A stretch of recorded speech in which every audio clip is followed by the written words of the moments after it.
to the This Is the Way channel, and in this video we are going to be talking about the Mandalorian chapter 12. Is it chapter 12? Yes. Chapter 12, The Siege, which is season 2, episode 4. We're going to be reviewing it, we're going to be giving our opinions, we're going to rate it out of 10. We're going to say what we liked about it and what we could improve, what they could improve about the episode. I'm your host, the legend Alex, and I am joined with these two usual reprobates, Ty. Hello, people. It's great to be back with the boys. And the game master himself, Liam. So guys, another review, another day. Let's get into it. Ty, would you like to give the people at home a quick rundown of what happened in the episode, The Siege? Well, try to keep this as brief as possible.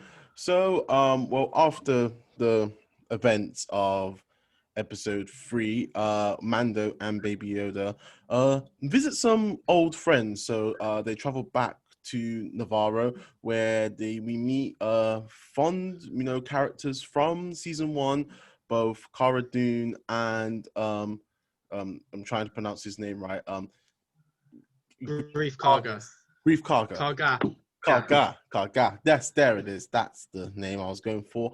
And yeah, basically the Mando's ship is wrecked. But how the kind of episode actually opens, we see Cara Dune kind of just being kind of Cara Dune, kind of a badass and just kicking some ass. And I think she's the kind of marshal of kind of Navarro, and her and Karga have made a kind of community. And so yeah, but of course, both of them, they need the help of their trusty Mando friend. And, Mando, as a good dad he is, he leaves Baby Yoda at some random crash class with some C-3PO droid teacher. And Baby Yoda sees some snacks. And, Baby Yoda, he likes his snacks. So, yeah, it's a bit curious. And, yes, so there is a mission. They have to go to an Imperial... should we call it a base or a kind of, it's not abandoned. It was a laboratory, wasn't it? Laboratory, yes. And they need to kind of take it down. And then, Mando found out that, spoiler alert, that Moff Gideon is actually alive. But I think us fans already kind of knew that. And yeah, but oddly enough, kind of what happened after that, oddly, I can't remember. I remember the Mando ship was repaired, and then there were some TIE fighters. There was shooting. It was fun. Star Wars. It was awesome. Strike mark. Mic drop. It was a pretty good episode, not gonna lie. Pretty dank with me. Liam, what was your thoughts? I was pretty pleased with the episode. It was kind of coming off the hype of the third episode, which to this day is still personally my favorite episode out of the season so far. So don't get me wrong, it was a good episode, but I think because it was riding on the hype of the third episode, it kind of made it better in my mind. But when you look at the episode on its own, there are only a couple of gripes with it, like you get with most episodes, but like a solid episode. I just think the hype from the third episode kind of made it a little bit better. Personally, I don't know about you guys. Yeah. Can you remember who was directing this one? Because I know Bryce Dallas Howard did direct the previous one. It was the guy himself who played Grief Karga, isn't it? Yes. Yes. Carl Weathers. That's his name. Very, very well. Kind of.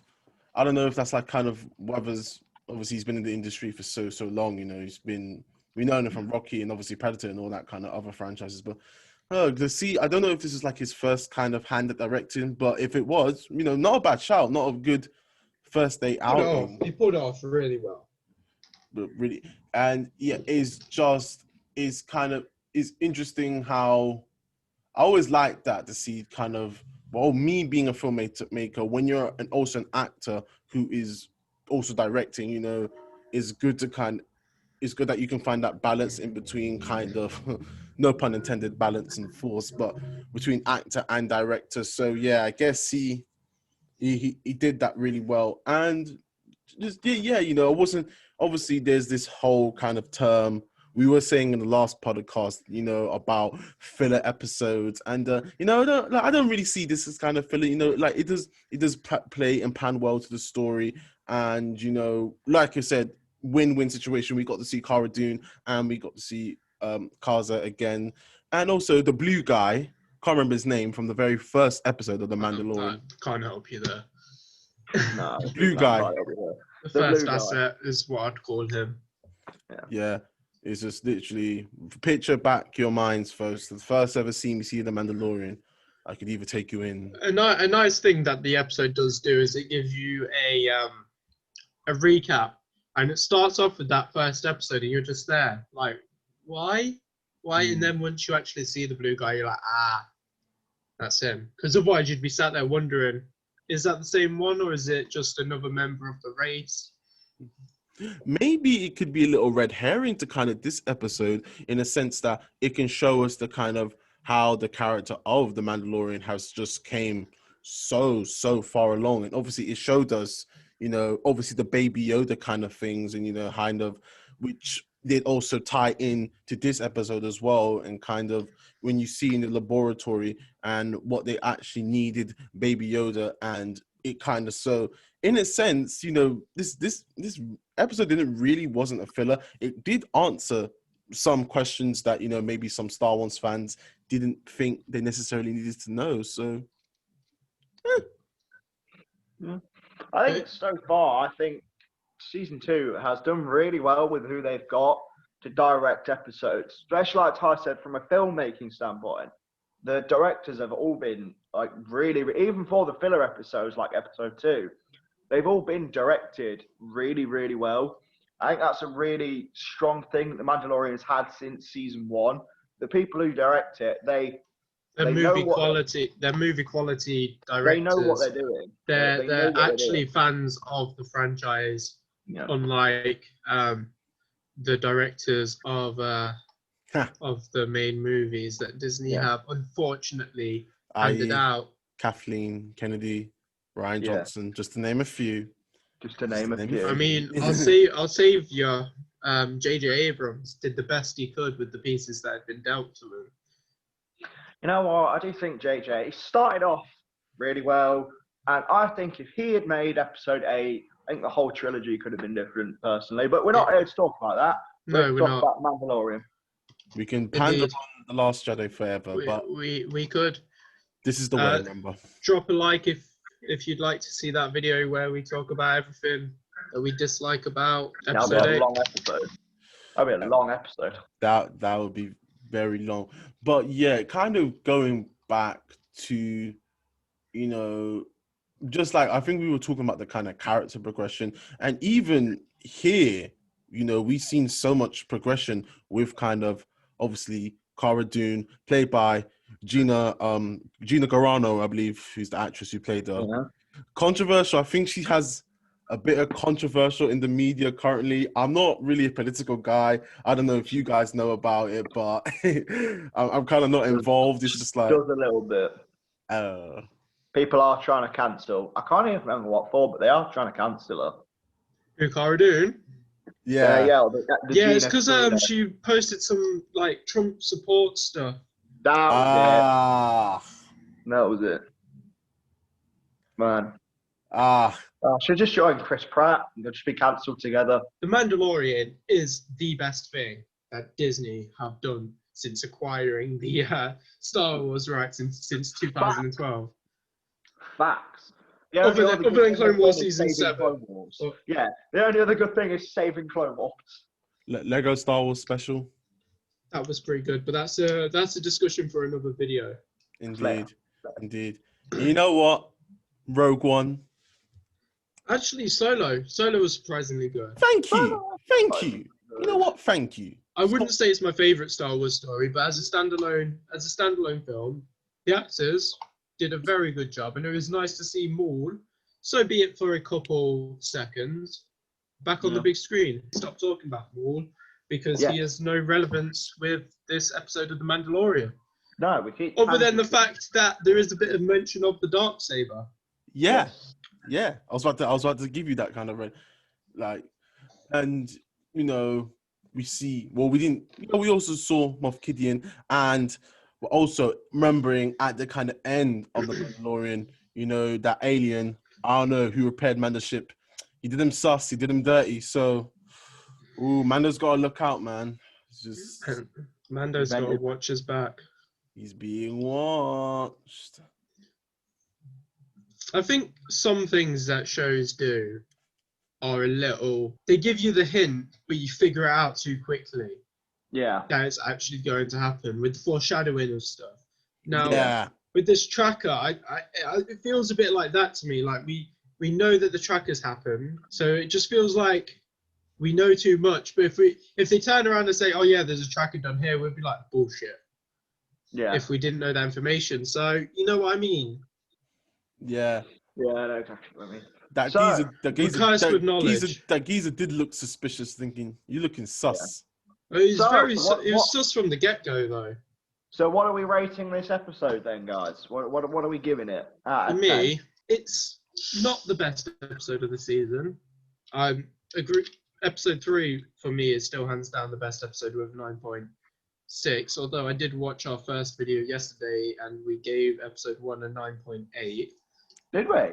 But that's because we were excited about the Mandalorian coming we were back. Just hyped for Mandalorian. That was it. That was just it. This one, I'm gonna be a bit more critical and just give it a 9.7, a bit higher than episode 10. A 9.7. Sorry, not a 9.7, an 8.7. I was gonna say a little bit higher than the Passenger, because I gave that an 8.5, I think. But this one's going to be an 8.7, not quite a 9, but better than an 8. Yeah. What are you saying, Ty? What are you rating out of 10?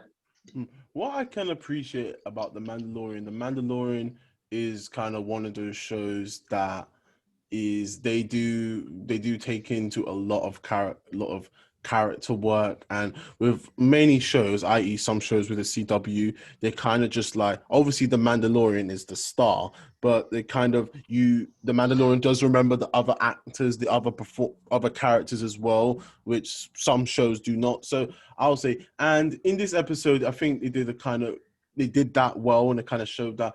So, but overall, wasn't the best episode, but I'm gonna be I think for me 7.5 is a fair 7.5. Yeah. Ooh. Significantly low. Yeah, I mean, the thing is, it fleshes out a lot of the characters a bit more. We know that now Grief Karga is best friends with Mando. He loves the child to pieces ever since he saved his life. We find out that Cara Dune was from Alderaan, and that the rebel pilot was serving when Alderaan blew up. So we do know a bit more about our characters, a bit more backstory. It has added to the lore. And I am still sticking with my 8.6. I just wanted to throw that little bit of justification into it that I didn't quite put in when I was giving you my rating. I think I'm going to meet you guys roughly in the middle. I think definitely coming off the hype of the third episode definitely kind of affected it a bit. I'm objectively looking at it, I'm giving it like an 8.2. It was a good episode, but again, it could be argued kind of like episode 2 as a bit of a filler episode. Like you said, kind of flush the characters out. But with a show like The Mandalorian, even the filler kind of episodes are still really, really good episodes, and they drive the story along. But yeah, especially coming off of the heights that episode 3 reached, it wasn't as good as episode 3, basically. So yeah, I'm not going as low as Ty, but I'm not going as high as Alex. I'm meeting you in the middle, about an 8.2, I think. It's a solid episode. It is a solid episode of a solid TV series. Yeah. I think if it was done in any other season, my score would be significantly lower. Yeah. True. I think we've all kind of adapted, because Star Wars fans alike. I'm a bit biased towards it. With that being said, I think we can all recognize and see what the direction of is doing it. We can all, and as fans, we can appreciate it. And obviously, especially from like season 1, we can, yeah. Yeah. I think if this episode had found a way to carry on the hype from episode 3, the episode would have been like a 9.6 for me, just because of how good the episode 3 was. But obviously, because it kind of, I'm not saying it died down, but it did kind of like, it didn't carry on that. It was obvious why they needed this episode. Mando needed to pit stop to get the Razor Crest back into a functioning condition, because it has been going through hell. Remember, in the first one, it got destroyed by a load of cave-dwelling butt spiders. Yeah. Then in the Heiress, it got screwed over by the Mon Calamari and is covered in fishnets and had that little squid thing that tried to kill Baby Yoda. 1,000 credits was that shit. The fuck? Yeah. And then they finally go back to Navarro. Grief Cargo gets him sorted, gets the Razor Crest back into its working condition that we saw it in season 1. And when the Mandalorian music comes back on, it's like, you're like, oh.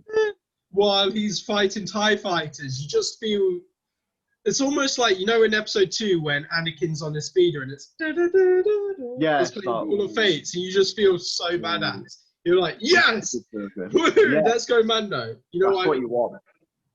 But yeah, this episode, still good episode, but kind of an episode that was kind of riding on the hype of the 3rd episode, and that kind of made it. It was riding the hype of the 3rd episode. It was a kind of a filler episode, because everything that happens on Navarro might come into Constitution and become a big thing in the future. But for now, the Empire off of the planet, but that doesn't really affect the story at the moment. No. If you know what I mean, other than the fact that we know why they wanted Baby Yoda. They wanted his blood, the midi-chlorians, for something.